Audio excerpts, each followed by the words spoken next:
ஏசாயா 62ஆம் அதிகாரம் 1 தொடங்கி 12 முடிய.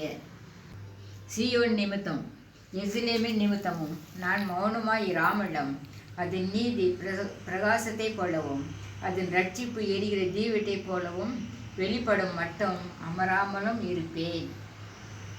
ஜாதிகள் உன் நீதியையும் சகல ராஜாக்களும் உன் மகிமையையும் காண்பார்கள்.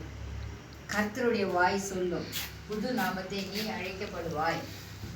நீ கர்த்தருடைய கையில் அலங்காரமான கிரீடமும் உன் தேவனுடைய கரத்தில் ராஜ முடிவுமாய் இருப்பாய். இனி நீ கைவிடப்பட்டவள் எனப்படாமலும் உன் தேசம் இனி பாழான தேசம் எனப்படாமலும் நீ எப்சிபாய் என்றும் உன் தேசம் பியூலா என்றும் சொல்லப்படும். கர்த்தர் உன்மேல் பிரியமாய் இருக்கிறார். உன் தேசம் வாழ்க்கைப்படும். வாலிபன் கன்னிகையை விவாகம் பண்ணுவது போல உன் மக்கள் உன்னையே விவாகம் பண்ணுவார்கள். மணவாளன் மகிழ்ச்சியாய் இருப்பது போல உன் தேவன் உன்மேல் மகிழ்ச்சியாய் இருப்பார். எருசலேமே, உன் மதில்களின் மேல் பகல் முழுவதும் முழுவதும் ஒரு காலம் மௌனமாய் இராத ஜாமக்காரரை கட்டளையிடுகிறேன்.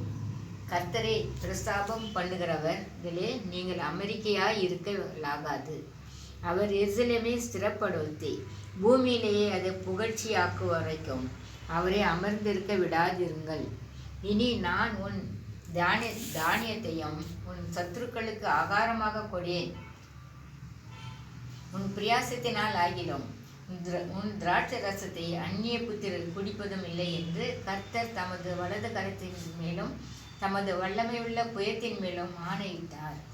அதை சேர்ந்தவர்களோ அதை புசித்து கர்த்தரை துதிப்பார்கள். அதை கூட்டி வைத்தவர்களோ என் பரிசுத்த ஸ்தலத்தில் பிரகாரங்களில் அதை குடிப்பார்கள். என் வாசல்கள் வழியாய் பிரவேசியுங்கள். ஜனத்துக்கு வழியை செவ்வாய்ப்படுத்துங்கள். பாதையை உறுதிப்படுத்துங்கள். பாதையை உயர்த்துங்கள். அதில் உள்ள கற்களை பொறுக்கி போடுங்கள். ஜனங்களுக்காக கொடியை ஏற்றுங்கள்.